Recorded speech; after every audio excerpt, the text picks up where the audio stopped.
So I'm going to show you today how to take this beautiful piece and to fix it up just a little bit. Believe it or not, I know you know me as a painted furniture lover, but I love pieces that have a lot of character still to them, and I like to keep that character on some pieces.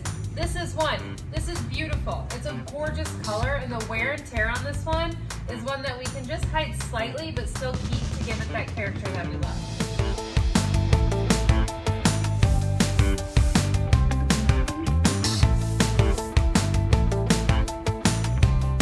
All right, we're gonna start on the bottom here.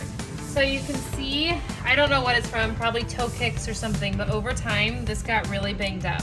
So I'm gonna show you with our dark antique wax. The reason I like this is that old furniture also likes to be waxed. It can get really dry.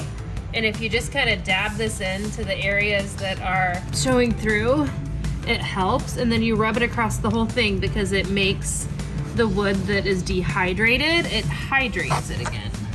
And I'll probably end up waxing the majority of this piece because it's very dried out. The bigger areas, we're gonna stab it in. And again, we're not going for perfection.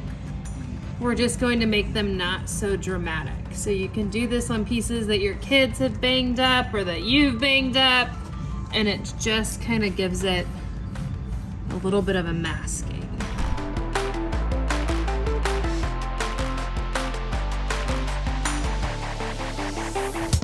So right here, a little bit of veneer came off, and that's a big project to redo. But if you just kind of hide it, it just kind of goes away. You still want that character. I love the vintage nature of pieces, and if you do too, this is a great way to do it.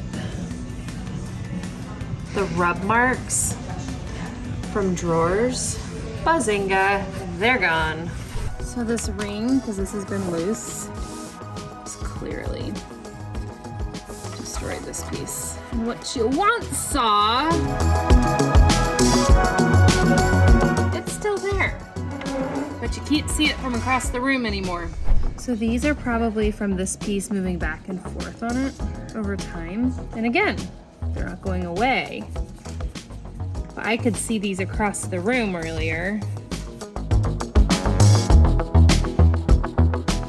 So good for the piece too, this wax. So what people don't realize is just like you need lotion for your skin, I put lotion on my skin, Joe doesn't. He's gonna age terribly and I'm gonna age great. No, I'm just kidding. But furniture needs it too. So just like our skin needs lotion, furniture does too. And that's what this wax is doing. So not only is it hiding the scratches, but it's hydrating the wood because it's a living, breathing thing that these are made out of.